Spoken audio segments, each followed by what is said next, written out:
In this clip, we're going to go over splinting ankles and wrists. This is my partner, Jacob Barber. He's also a paramedic at Lansing Mercy Ambulance, and he'll be doing this on behalf of Expert Village. What you want to do is come up and assess the wrist. Again, you want a partner to stabilize the wrist and keep it immobilized. Come up and check for your pulse, movement, and sensation. What you want to do is then you want to look around. You could put a commercial wrist splint on, which just has a hole for the thumb to go through, or you can actually use the resources around you. What we're going to do is use a pillow in this case, because this will actually work to adequately immobilize the limb.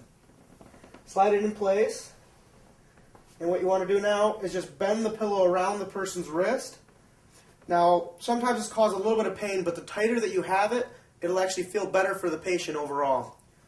While you're holding this in place, you want a partner to come in. I'll have you, for the sake of this, just to hold on. You want another partner to come in and actually tie this in place. So what you'll do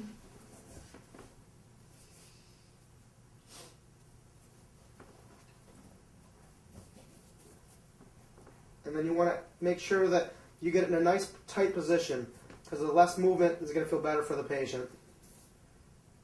Get that tied in place. Once you have it tied in place, just slide your hand in and again check for the pulse, movement, and sensation, and ask if the patient feels relief from the splint that you have.